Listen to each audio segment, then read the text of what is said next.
Commander Zafira clicked her mandibles in satisfaction as she watched the human colony burn below. The green flames danced across the settlement of New Eden, consuming everything the weak mammals had built. Her ship, the Void Reaper, hung in orbit like a predator savoring its kill. "Status report," she hissed to her communications officer. "All human defensive positions destroyed, Commander. Population centers neutralized. The colony is finished." Zafira's four eyes gleamed with cruel pleasure. The Cathara Empire had been planning this strike for months. These humans had dared to establish colonies in what the Empire considered their rightful territory. The audacity of these soft pink creatures never ceased to amaze her. "Send the message to High Command," she ordered. "New Eden has fallen. The humans' expansion into Sector 7 has been permanently halted." As her ship prepared to depart, Zafira felt a deep satisfaction. The humans were weak, isolated, and clearly unprepared for real warfare. Their technology was primitive compared to the Cathara's bioships and plasma weaponry. This had been almost too easy. The Void Reaper entered hyperspace, leaving behind a world of ash and silence. 3 days later, on the human capital world of Terra Prime, Admiral Sarah Chen stood in the Strategic Command Center, her face carved from stone as she reviewed the reports. The holographic display showed the remains of New Eden, a crater where a thriving colony of 50,000 people had once existed. "How many survivors?" she asked quietly. "None, Admiral," replied her aide, Colonel Marcus Webb. "The Kithra used some kind of biological weapon. Everything organic on the planet is dead." Sarah closed her eyes for a moment, thinking of the families who had called New Eden home. Children playing in synthetic gardens, scientists studying the unique crystal formations, artists painting the double sunsets. All gone. What do we know about their fleet? Intelligence suggests it was a single ship, possibly a Cathara destroyer class. They hit fast and hard, then disappeared into hyperspace. Sarah nodded slowly. The Cathara Empire had been expanding aggressively for the past decade, but they had never directly attacked human territory before. This was an escalation that demanded a response. "Convene an emergency session of the Colonial Defense Council," she ordered, "and send word to all sector commands. Full military alert." "Yes, Admiral." "Should we also contact the Dragon Corps?" Sarah paused. The Dragon Corps was humanity's most closely guarded secret, a project that had been in development for over 30 years. Most humans didn't even know it existed. The timing wasn't perfect, but perhaps it never would be. "Not yet, Colonel. Let's see what the Council decides first." As Webb left to carry out her orders, Sarah remained staring at the holographic remains of New Eden. The Cathara had made a critical mistake. They had assumed humans were just another weak species to be conquered or exterminated. They had no idea what they had awakened. In a classified facility buried deep beneath the mountains of Europa, Dr. Elena Vasquez received the emergency transmission. Her hands trembled slightly as she read the details of the attack on New Eden. After 3 decades of theoretical work, the Dragon Corps might finally be called into action. She walked through the sterile corridors of the facility, past layers of security that would have impressed a paranoid dictator. The project had consumed her entire adult life, pushing the boundaries of human genetic engineering, cybernetic enhancement, and military technology. Elena entered the observation deck and looked down into the training facility below. 12 figures moved through a complex combat simulation, their enhanced bodies flowing like liquid death through obstacle courses that would have killed normal humans. They wore sleek, form-fitting armor that seemed to pulse with its own inner light. These were the dragons, humanity's ultimate weapons. Each dragon had volunteered for the program, knowing they could never return to normal human society. The genetic modifications were irreversible: enhanced strength, speed, and reflexes, improved healing factors, resistance to radiation and biological weapons, neural interfaces that allowed them to bond with their specialized combat suits. But the real secret of the Dragon Corps wasn't the enhanced humans. It was what they could become. Elena activated her communicator. "Dragon Prime, report to Briefing Room 7. A few minutes later, Captain Jake Morrison entered the room. He had been the first successful candidate for the Dragon program, volunteering after losing his family in a Cathara raid on a mining station 5 years ago. The modifications had changed his appearance. His eyes now held flecks of gold, and his movements carried an inhuman grace. "Doctor," he said, his voice carrying harmonic overtones that hadn't been there before his transformation, Jake, we've received word from Terra Prime. The Kithera have attacked New Eden. Morrison's expression didn't change, but Elena noticed his hands clench into fists. Casualties? Total loss. 50,000 dead. For a moment, something flickered across Morrison's face, a shadow of the man he had been before the program. When do we deploy? That decision hasn't been made yet, but I want you and your team ready. Full combat preparation. Morrison nodded and turned to leave, but Elena called out to him, Jake, are you sure you're ready for this? Once we reveal the dragons to the galaxy, there's no going back. Humanity will be seen as something different, something to be feared. Morrison looked back at her, and for an instant Elena could have sworn she saw something reptilian in his eyes. Doctor, the Kithera think they're the apex predators in this galaxy. They think humans are weak prey animals. Maybe it's time they learned what real predators look like. As Morrison left the briefing room, Elena felt a chill run down her spine. The Dragon Corps had been designed to defend humanity, but sometimes she wondered if they had created something beyond human entirely. In the training facility below, 11 other enhanced soldiers continued their exercises, unaware that their long wait might finally be coming to an end. Each one had been broken by loss, rebuilt by science, and forged into something that existed between human and legend. The Kithera Empire had struck at human worlds, believing they faced weak and defenseless prey. They had no idea that humanity's children had been preparing for this moment for 3 decades. The dragons were almost ready to fly. The emergency session of the Colonial Defense Council lasted 18 hours. Representatives from every human world participated via quantum communication links, their holographic forms flickering around the massive circular table on Terra Prime. Admiral Chen had seen heated debates before, but nothing quite like this. We cannot let this attack go unanswered, declared Governor Martinez of the Centauri colonies. If we appear weak, every hostile species in the galaxy will see us as easy targets. And what exactly do you propose? Shot back Counselor Kim from the Vega sector. Our fleets are spread thin, protecting our trade routes. The Kithera Empire has 3 times our military strength. Admiral Chen watched the arguments flow back and forth. Fear, anger, and uncertainty filled the chamber. Some called for diplomatic protests. Others demanded immediate military retaliation. A few suggested evacuating the outer colonies entirely. Finally, Chen stood. The room gradually fell silent. Honored counselors, we face a choice that will define humanity's future. We can respond with conventional forces and likely face defeat, or we can deploy assets that we've kept hidden for 30 years. President Harrison, an elderly man who had led the human government for 2 decades, leaned forward. Admiral, are you referring to the classified project on Europa? Yes, Mr. President, the Dragon Corps is ready for deployment. Murmurs rippled around the chamber. Many of the counselors had heard whispers of secret military projects, but few knew the details. Explain the capabilities of this unit, Harrison ordered. Chen activated a holographic display. The Dragon Corps consists of 12 enhanced human soldiers and their corresponding combat systems. Each individual has undergone extensive genetic modification and cybernetic integration. They are designed to operate in environments and situations that would be impossible for normal human forces. How enhanced are we talking about? Asked Governor Martinez. Strength levels approximately 10 times normal human maximums.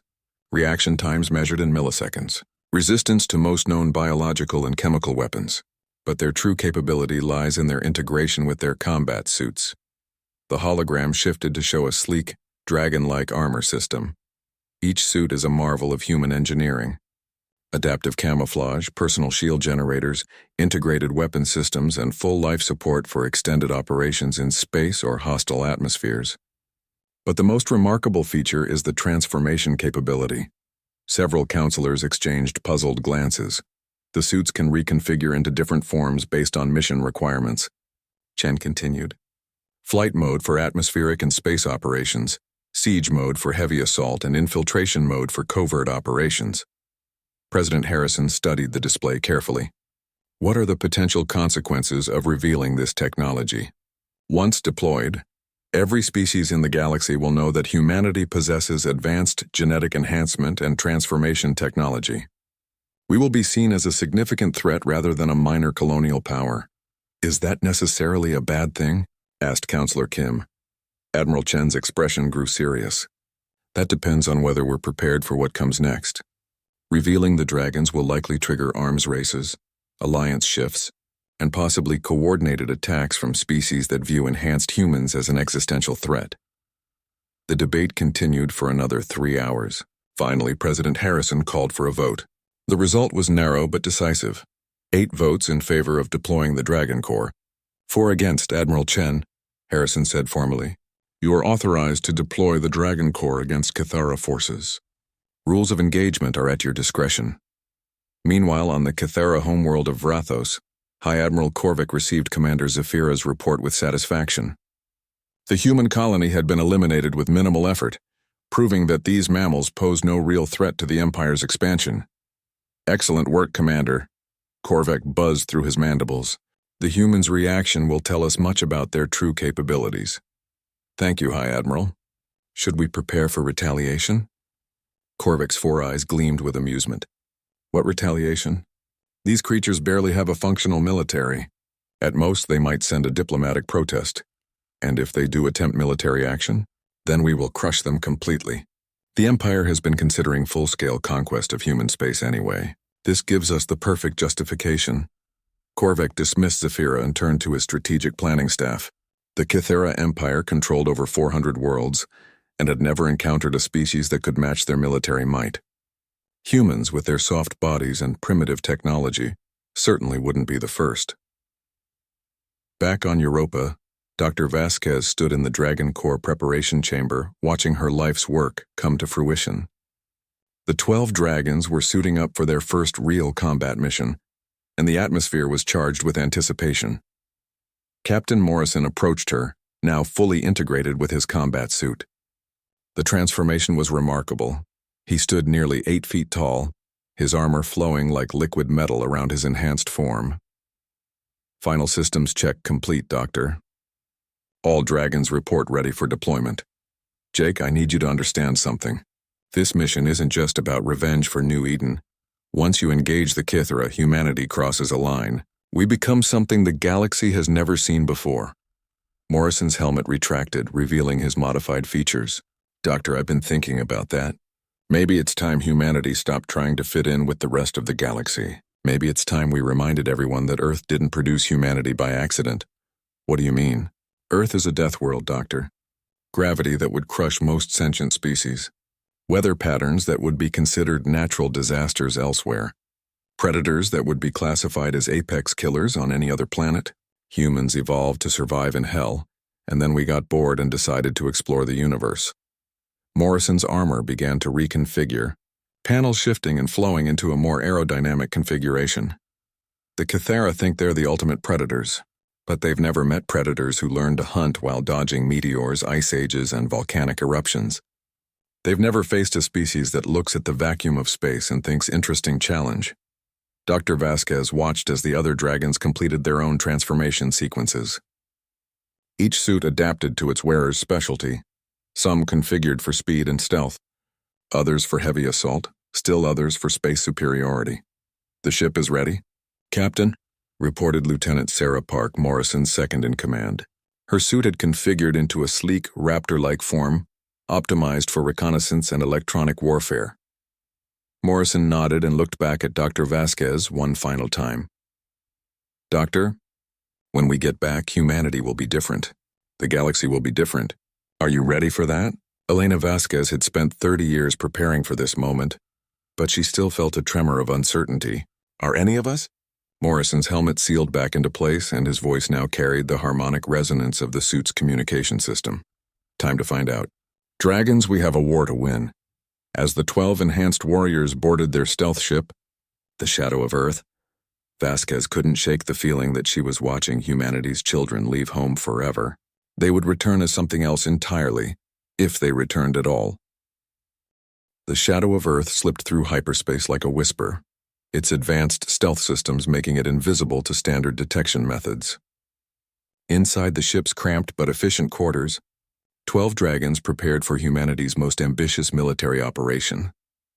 Captain Morrison stood in the briefing room, studying holographic displays of their target, the Cathara military outpost of Xerion Prime. Intelligence reports indicated that Commander Zephyra's ship, the Void Reaper, was currently docked there for resupply and crew rotation. "Listen up. Dragons?" Morrison began, his enhanced voice carrying clearly through the ship's communication system. "This isn't just a revenge mission. Command wants to send a message that will echo through the entire galaxy." Lieutenant Park activated a detailed scan of the outpost. Zirian Prime houses approximately 50,000 Cathera military personnel across 3 orbital platforms and a planetary base. Defensive systems include plasma artillery, fighter squadrons, and bioship patrols. Sergeant Rodriguez, the team's heavy assault specialist, studied the defenses with interest. "Looks like they're expecting trouble from conventional fleets. I don't see any configurations designed to handle individual infiltrators." "That's because no species has ever attempted what we're about to do," Morrison replied. "The Cathera think in terms of ship-to-ship combat and orbital bombardment. They've never faced enhanced infantry operating in space. The plan was audacious in its simplicity. The Dragons would deploy directly from hyperspace, using their suits' adaptive capabilities to approach the outpost individually. No ships, no fleet support, no backup. Just 12 enhanced humans against an entire military installation. Remember, our primary objective is to capture Commander Zephyra alive," Morrison continued. "Secondary objectives include disabling the outpost communication array and gathering intelligence on Cathera military capabilities." Corporal Singh, the team's technical specialist, raised a concern. "Captain, what about extraction? We can't exactly call for pickup if things go wrong." Morrison's helmet retracted, revealing a grim smile. "Dragons don't need extraction, Singh. We adapt and overcome. If necessary, we commandeer Cathera ships and fly them home." The confidence in his voice wasn't bravado. Each dragon had trained for years in alien technology integration. Their enhanced neural interfaces could adapt to most known computer systems within minutes. 3 hours later, the shadow of Earth dropped out of hyperspace at the edge of the Zirian system. The Dragons stood in the ship's airlock, their suits configured for space operations. Each armor system had transformed into a sleek, predatory form designed for movement in vacuum. "Final systems check," Morrison commanded. One by one, his team reported ready status. "Remember, we maintain radio silence until the primary objective is secured. Trust your training, trust your enhancements, and trust each other." The airlock opened, and 12 enhanced warriors launched themselves into the void. From a distance, they looked like meteors or space debris, small, dark objects moving unpredictably through the asteroid field that surrounded Zirion Prime. But these meteors were guided by enhanced human intelligence and driven by cutting-edge propulsion systems. Lieutenant Park took point, her suit's sensor arrays scanning for patrol patterns. The Cathera bioships moved in predictable formations, their organic hulls pulsing with bioluminescent navigation lights. Beautiful but tactically naive. She signaled the all-clear, and the Dragons began their approach. Sergeant Martinez, the team's infiltration expert, reached the outer platform first. His suit's adaptive camouflage shifted to match the station's biometallic hull, making him virtually invisible. He located an atmospheric intake port and began the delicate process of entry. The interior of the Cathera station was a maze of organic corridors that seemed grown rather than built. Strange phosphorescent fungi provided dim lighting, and the air carried an alien scent that would have been overwhelming to unenhanced humans. Martinez's modified nervous system processed the environment without difficulty. Enhanced olfactory systems analyzed the atmospheric composition, while his visual enhancements adjusted to the unusual lighting. The Dragons had been designed to operate in environments that would incapacitate normal humans. He began placing sensor nodes that would allow the rest of the team to track Cathera personnel movements. The aliens' biosignatures were distinctly different from humans. 4-chambered hearts, elevated body temperature, and unique electrical patterns in their nervous systems. Meanwhile, Corporal Singh had accessed the station's outer communication array. His suit's technical interface systems began the complex process of integrating with Cathera biotechnology. The aliens used living computers, organisms bred specifically for data processing and storage. Singh's enhanced neural implants allowed him to interface directly with the biocomputers, but the process was disturbing. He could feel the alien consciousness trying to understand what he was, and he had to suppress the urge to withdraw from the connection. After several minutes of careful work, he had established a backdoor into the station's communication network. Now the dragons could monitor Kithara communications and, when necessary, control them. On the second platform, Sergeant Rodriguez encountered the first real challenge. A Kithara patrol had noticed some of the sensor nodes and was investigating.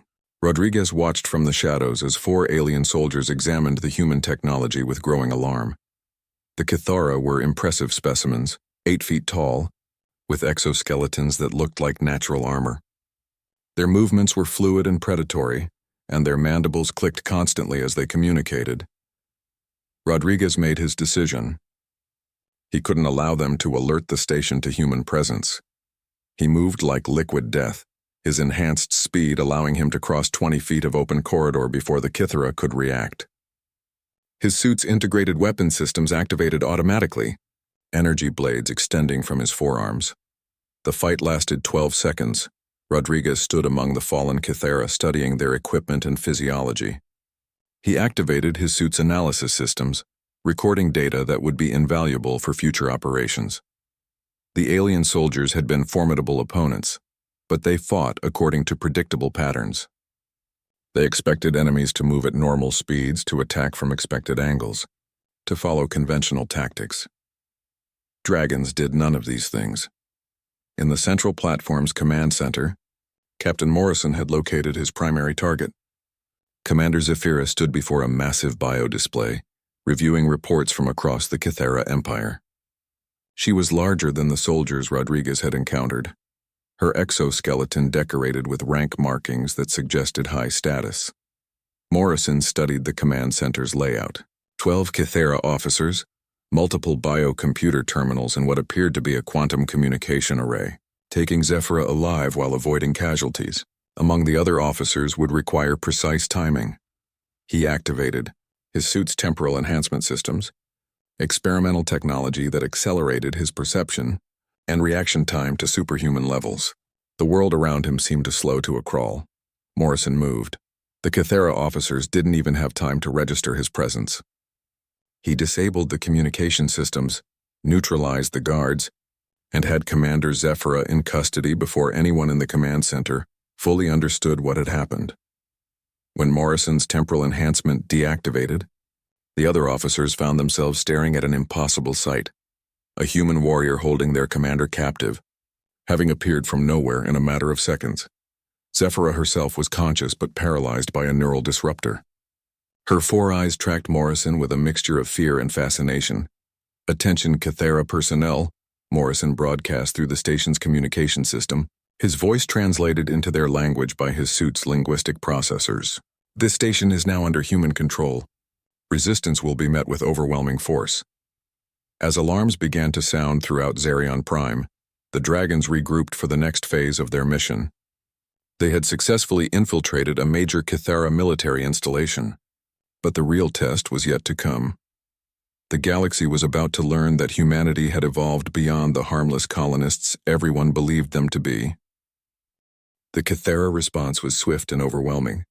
Within minutes of Morrison's announcement, every military unit in the Zerion system was converging on the outpost.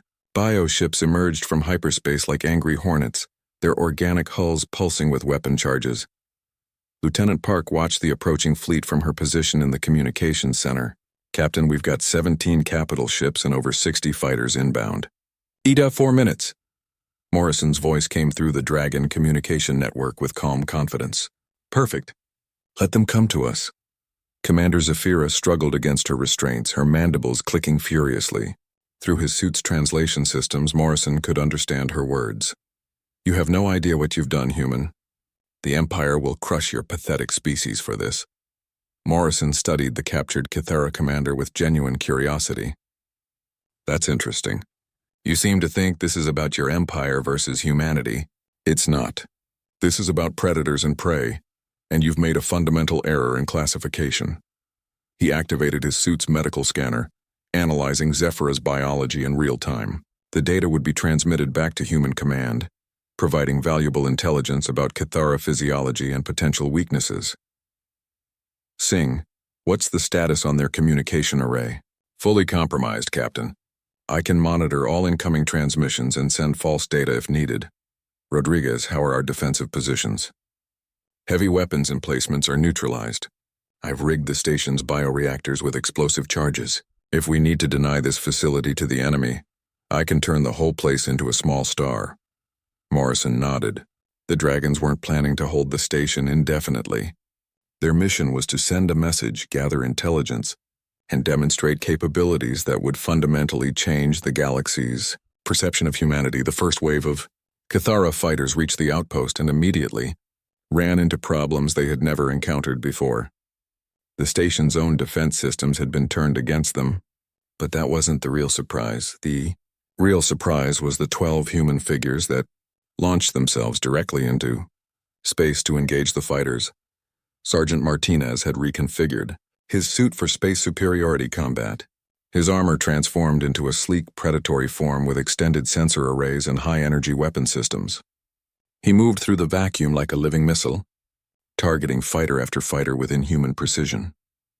The Cathara pilots had trained to fight other ships, not individual warriors who could maneuver in 3 dimensions without the constraints of a vessel's mass and momentum. Martinez could accelerate, decelerate, and change direction in ways that defied their understanding of space combat. He destroyed 6 fighters in the first minute of engagement. Corporal Singh approached the problem differently. Instead of direct confrontation, he used his technical capabilities to infiltrate the fighters' biocomputer systems. Cathara ships relied on living organisms for navigation and targeting, and Singh's enhanced neural interface could communicate directly with these biological computers. The results were devastating.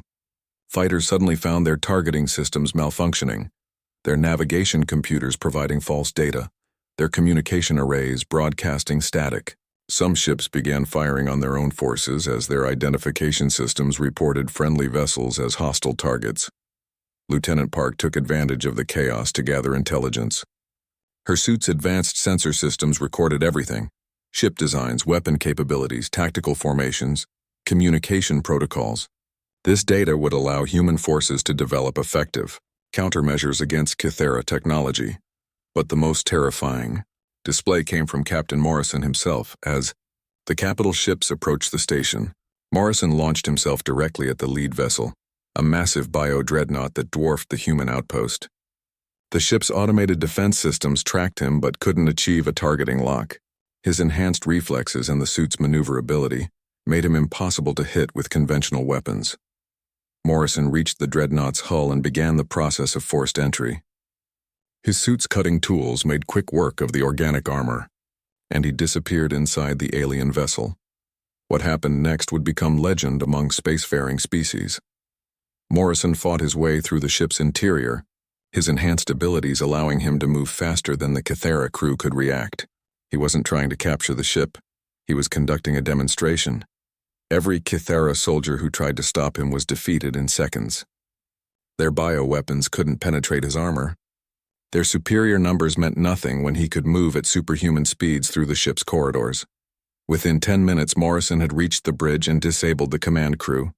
He activated the ship's communication system and broadcast a message that every vessel in the system could receive.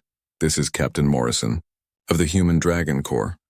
Your commander, Zafira, attacked and destroyed a human colony, killing 50,000 innocent civilians. In response, we have demonstrated that no Cathara military installation is beyond our reach. Morrison's image appeared on screens throughout the Cathara fleet, a figure in advanced armor that seemed to flow like liquid metal, standing calmly among the unconscious forms of the dreadnought's bridge crew.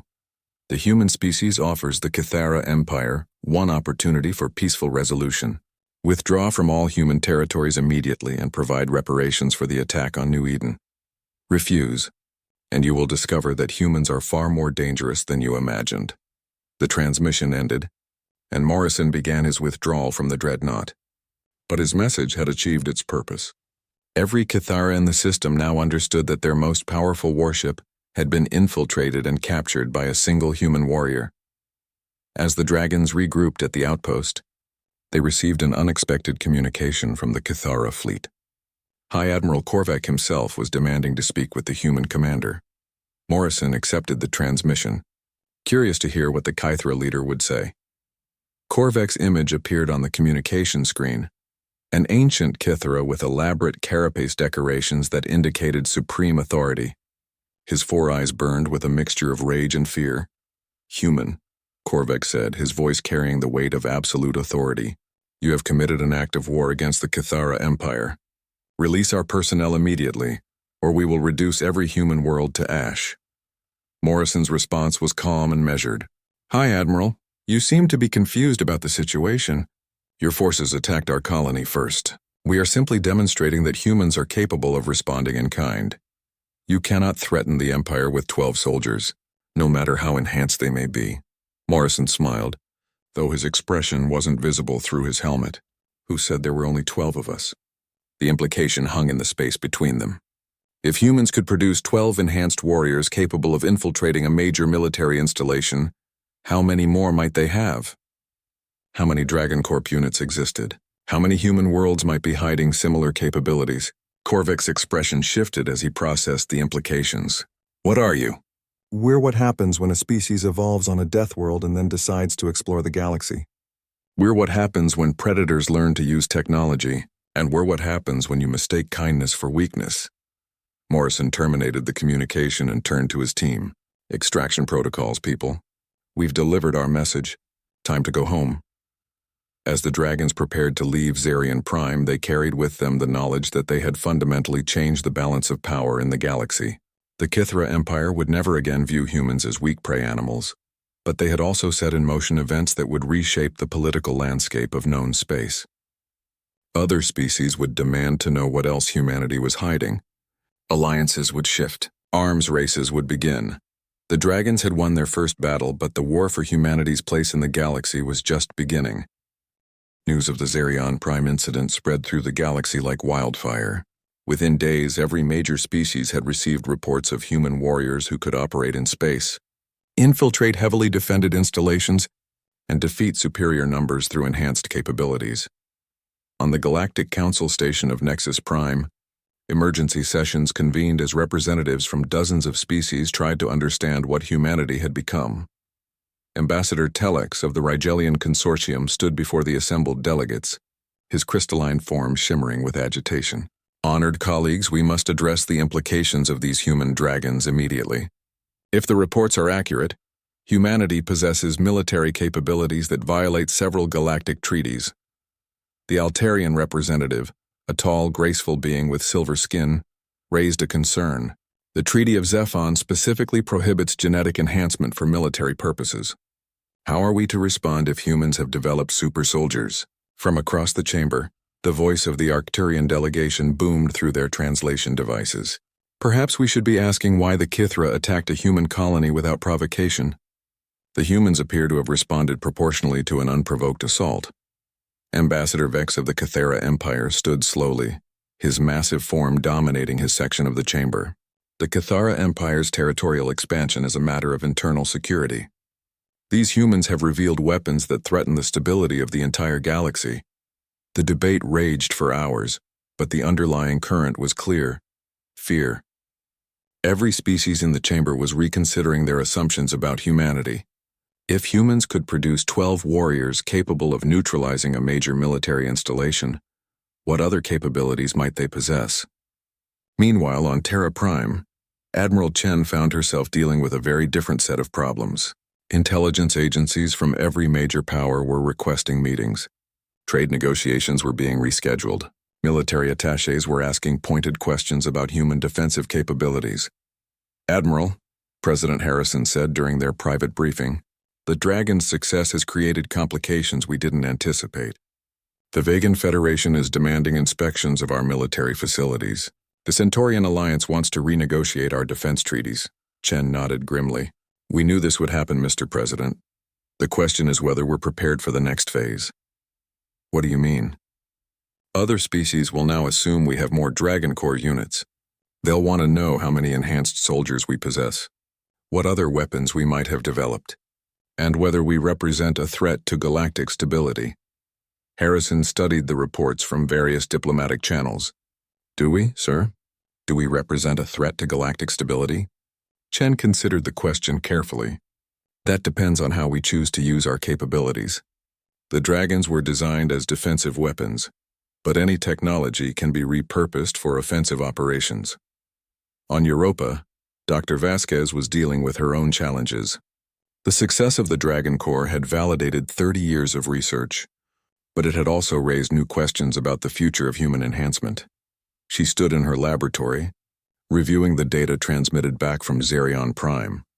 The dragons had performed beyond even her most optimistic projections.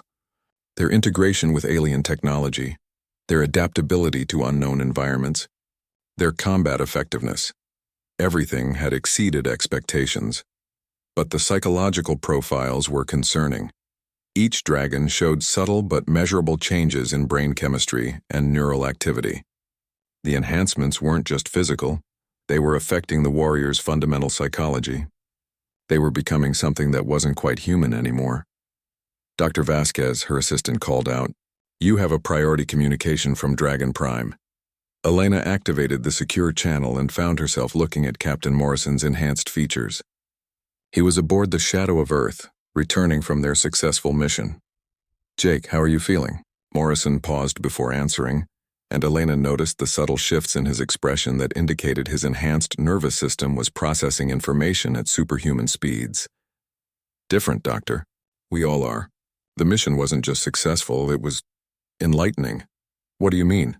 "We discovered that we're capable of things we never imagined. The integration with Kythera technology, the speed of adaptation, the intuitive understanding of alien systems, we're evolving faster than your models predicted." Elena felt a chill. "Jake, I need you to be very honest with me.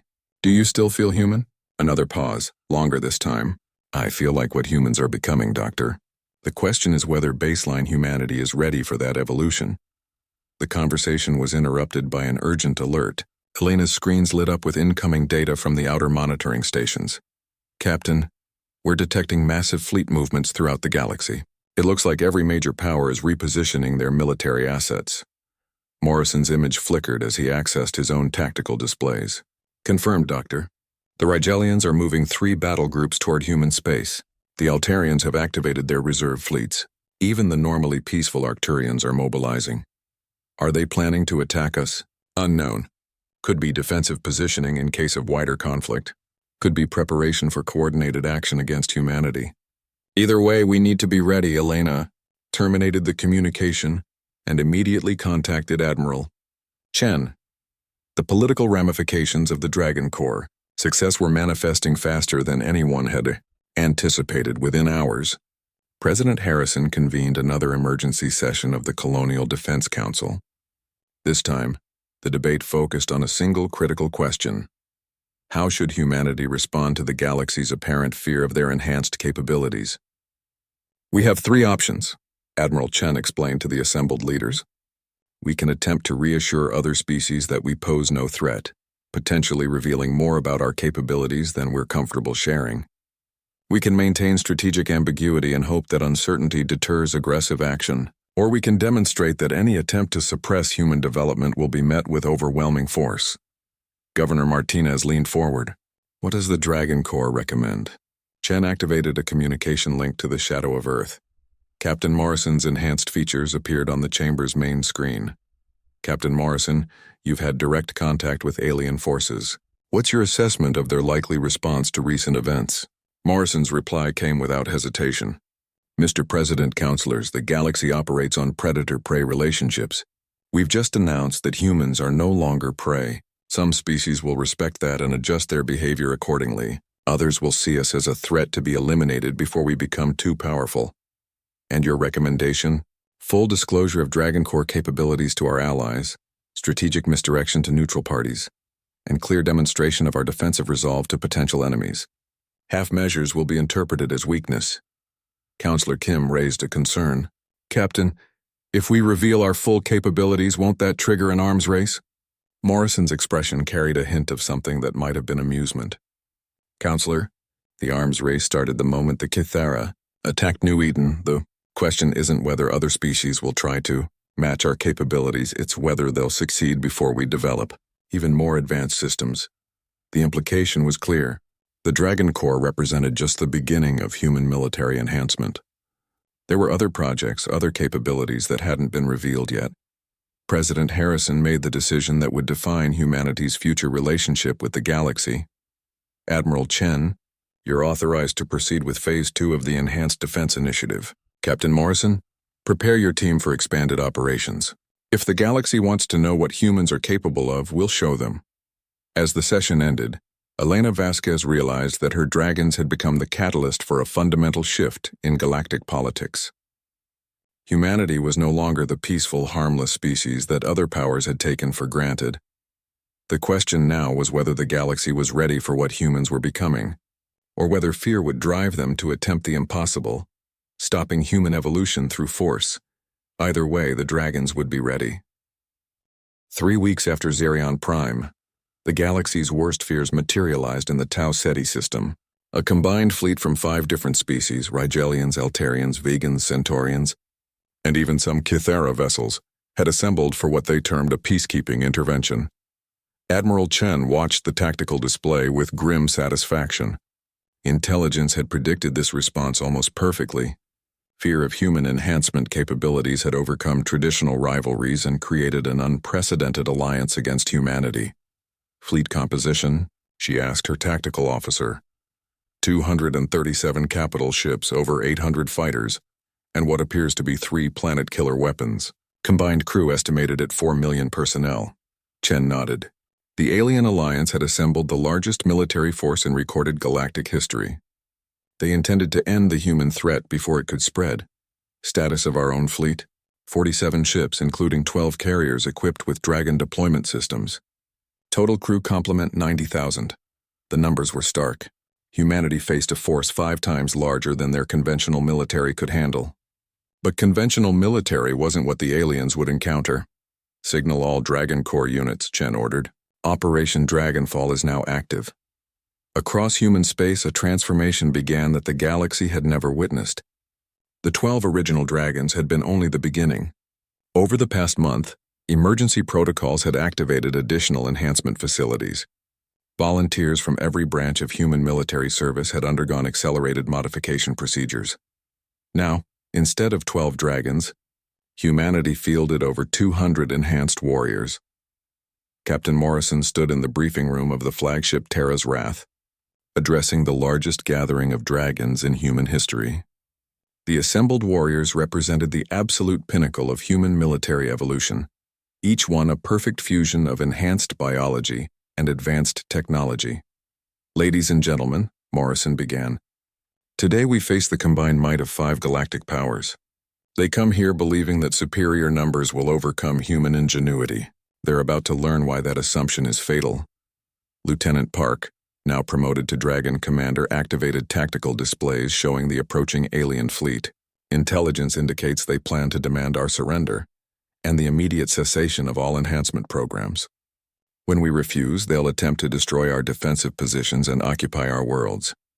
Sergeant Rodriguez, whose armor had been upgraded with even more devastating weapon systems, studied the enemy formations. Their tactical deployment suggests they're preparing for conventional fleet engagement. No adaptation for enhanced individual combatants. Morrison smiled grimly. Then we'll give them an education they'll never forget.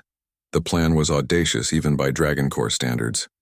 Instead of waiting for the alien fleet to reach human defensive positions, the dragons would deploy directly into enemy formations and engage them in the vacuum of space. 200 enhanced warriors against 250,000 alien soldiers and their ships. Commander Singh, now leading the Technical Warfare Division, had spent weeks studying the various species' technologies. We've identified critical vulnerabilities in each fleet component. Rigelian crystalline hulls fracture under specific frequency attacks.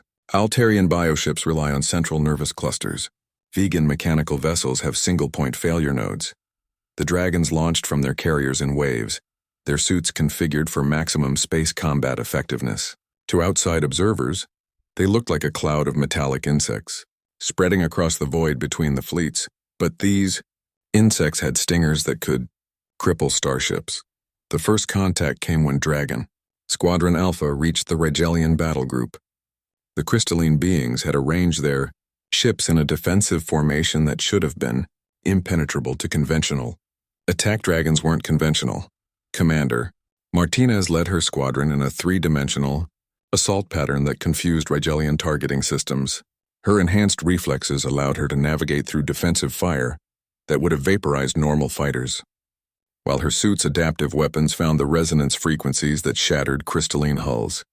In 15 minutes, she had disabled 6 capital ships and scattered 2 fighter squadrons. Squadron Beta engaged the Altarian biofleet using completely different tactics. Commander Park had discovered that Altarian ships were essentially enormous space-dwelling organisms, with central nervous systems that could be disrupted through targeted neural attacks. Her dragons infiltrated the bioships like viruses, using their enhanced neural interfaces to confuse and override the vessel's biological control systems. Altarian crews found their own ships turning against them, weapon systems firing randomly, navigation computers providing false data. The psychological impact was devastating. The Altarians had never encountered an enemy that could turn their living ships into weapons against them, but the most spectacular display came from Morrison himself, leading Squadron Gamma against the Vegan mechanical fleet. The Vegans had built ships designed like mobile fortresses, with overlapping defensive systems and redundant armor layers. Morrison approached the problem with surgical precision.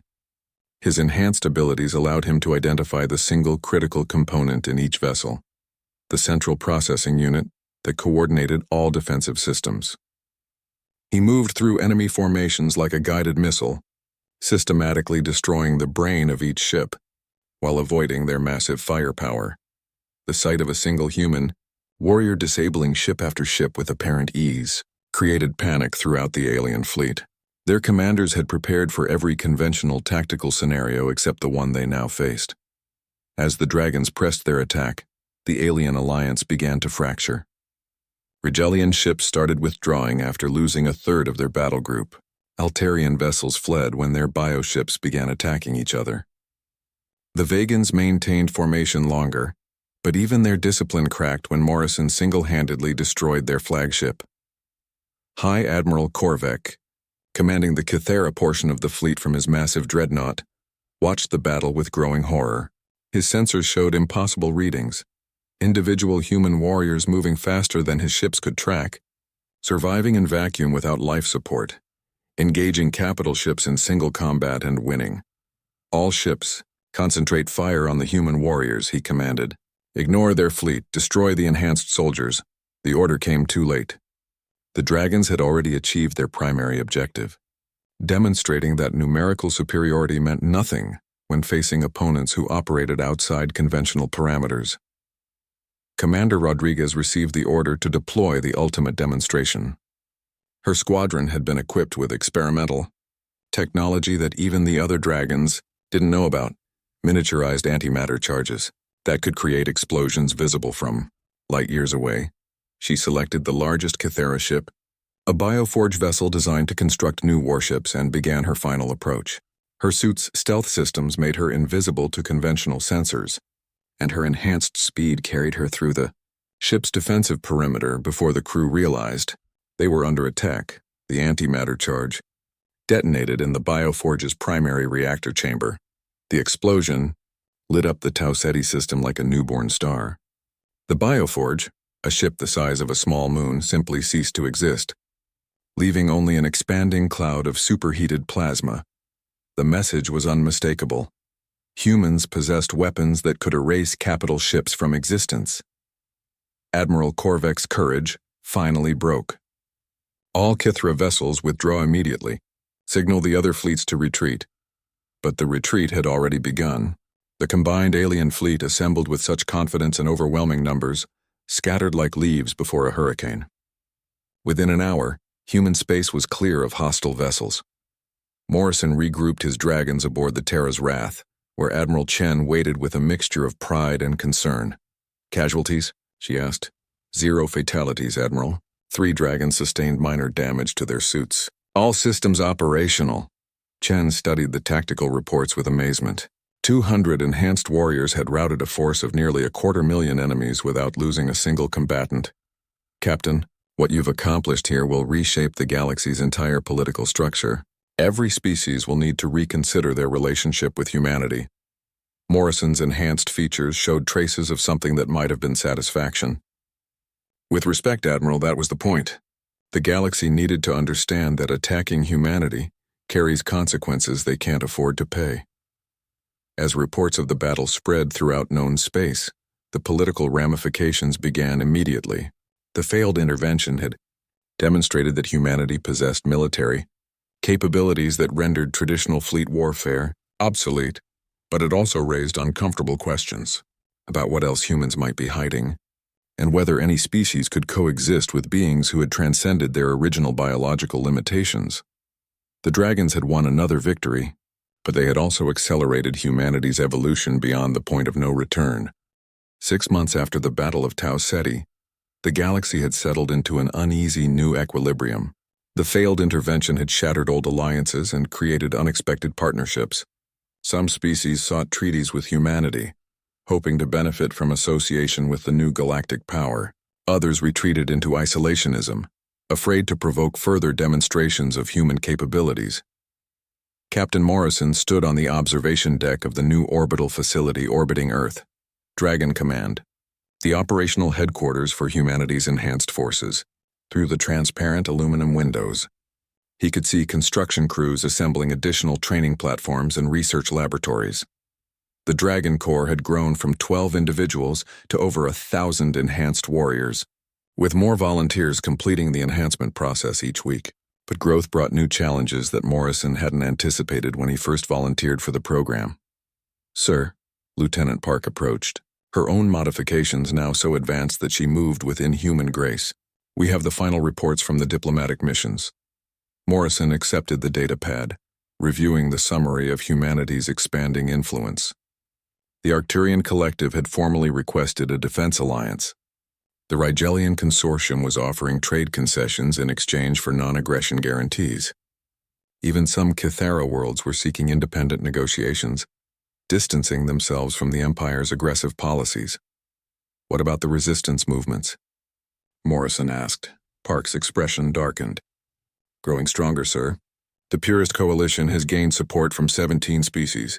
They're calling for a complete quarantine of human space until we agree to abandon enhancement technology." Morrison nodded grimly. Not every species had accepted humanity's transformation.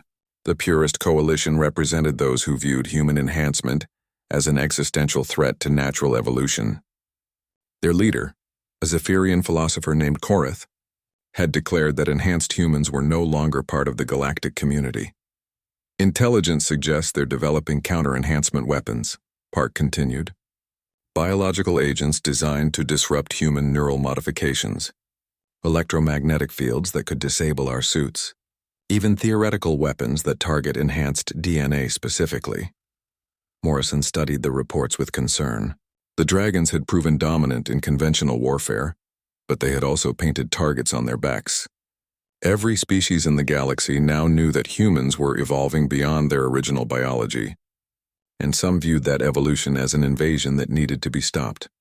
"Sir, there's something else," Park said hesitantly. "Dr. Vasquez wants to speak with you privately. She says it's about the psychological evaluations." Morrison made his way to the secure communication chamber, where Dr. Vasquez waited via encrypted transmission from Europa. Her appearance had changed over the months. Stress lines around her eyes, gray streaks in her hair that hadn't been there before. "Jake, we need to discuss the latest evaluation results," she began without preamble. "The enhancement process is accelerating beyond our original parameters." Morrison settled into the communication chair, his enhanced senses automatically analyzing Dr. Vasquez's stress indicators. "What do you mean, accelerating? The dragons aren't just enhanced humans anymore. Your neural activity patterns, genetic expression, even your basic brain chemistry. You're becoming something genuinely new. The modifications are self-improving, evolving faster than we can track." Morrison considered this news with the superhuman processing speed his enhancements provided. "Are we becoming a threat to baseline humanity?" "I don't know," Vasquez admitted. "Your psychological profiles show increasing detachment from normal human concerns, enhanced pattern recognition that borders on precognition, decision-making processes that operate faster than conscious thought. You're still recognizably human, but that may not last. Before Morrison could respond, an urgent alert echoed through Dragon Command. His enhanced hearing picked up the specific harmonic frequencies that indicated a galaxy-wide emergency broadcast. Doctor, I need to cut this short. We have a situation developing. Morrison rushed to the command center where screens displayed incoming data from across the galaxy. What he saw made his enhanced blood run cold. The Purist Coalition hadn't just been developing weapons, they had used them. The human colony world of Kepler's dream had gone silent 12 hours ago. Initial reconnaissance suggested the entire population of 2 million people had simply stopped.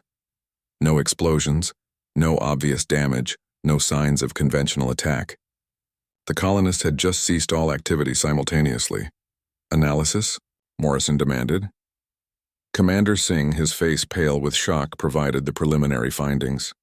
Long-range scans suggest some kind of neural disruptor weapon, something that targeted the specific brainwave patterns of enhanced humans. But sir, The weapon appears to have affected baseline humans as well. Morrison felt a chill that had nothing to do with the station's temperature controls. Casualties? Unknown, sir. We can't get close enough for detailed scans without risking exposure to whatever they used. But thermal signatures suggest minimal life signs across the entire colony. The implications hit Morrison immediately. The Purist Coalition had developed a weapon intended to neutralize enhanced humans, but it had apparently killed normal humans as well. Whether through miscalculation or indifference, they had just committed genocide on a scale that dwarfed anything the Kithera had attempted. Within hours, reports arrived from other human colonies. 3 more worlds had been attacked using similar weapons. Millions of humans, enhanced and baseline, alike, were dead or dying from neural disruption. Technologies, President Harrison's emergency, address to the galaxy was broadcast from Terra Prime with Admiral Chen and Morrison present as military advisors. The species of the galactic community, Harrison began, his voice carrying the weight of absolute authority. The Purist Coalition has committed acts of genocide against human civilian populations. They have used weapons of mass destruction against worlds containing no military targets. This constitutes a crime against all sentient life. Morrison stepped forward, his enhanced form clearly visible to every species monitoring the broadcast. I am Captain Morrison of the Human Dragon Corps. Over the past year, we have demonstrated our capabilities in defensive actions against those who threatened human worlds. Today, that restraint ends. Morrison's image was transmitted across the galaxy, a figure that represented humanity's evolution beyond its original biological limits, now promising retribution for unprecedented crimes. The Purist Coalition has declared that enhanced humans have no place in the galactic community. They have attempted to enforce that judgment through the murder of millions of innocent civilians. In response, humanity will demonstrate why evolution is not a choice, but an inevitability. The broadcast ended, and Morrison turned to Admiral Chen. Ma'am, requesting authorization for Operation Final Flight. Chen studied Morrison's enhanced features, seeing determination that transcended normal human emotion. Captain, that operation was designed as a last resort. Are you certain we've reached that point? Admiral, they killed millions of our people, enhanced and baseline alike. They've demonstrated that they view all of humanity as a threat to be eliminated. Final Flight isn't revenge. It's survival. President Harrison gave the authorization that would reshape the galaxy forever. Operation Final Flight deployed every Dragon Corps unit simultaneously across Coalition space. But these weren't surgical strikes or demonstrations of capability. These were systematic elimination missions targeting every world, station, and ship belonging to species that had participated in the genocide. The dragons had evolved beyond their original parameters, and now they would show the galaxy what apex predators looked like when their family was threatened. Over the next 72 hours, the Purist Coalition simply ceased to exist. 17 species that had supported the anti-human alliance found their homeworlds occupied by enhanced warriors who moved like forces of nature. Military installations were destroyed. Government centers were captured. Fleets were neutralized with efficiency that defied comprehension. But the dragons didn't stop at military targets. They systematically dismantled the industrial capacity, communication networks, and transportation systems of every coalition member. Entire civilizations found themselves reduced to pre-spaceflight technology levels in a matter of days. When the operation concluded, Morrison stood in the ruins of the Coalition's headquarters on Zephyr Prime, looking down at the captured form of Korath, the philosopher who had called for humanity's quarantine. "You wanted to stop human evolution," Morrison said, his enhanced voice carrying harmonics that seemed to resonate with the very air. "Instead, you accelerated it beyond anything we thought possible." Korath, his normally serene features twisted with fear, whispered, "What have you become?" Morrison considered the question as he surveyed the devastation around them. The dragons had eliminated 17 civilizations in 3 days. They had demonstrated capabilities that made them the most effective military force in galactic history. They had also irrevocably separated themselves from the rest of the galaxy,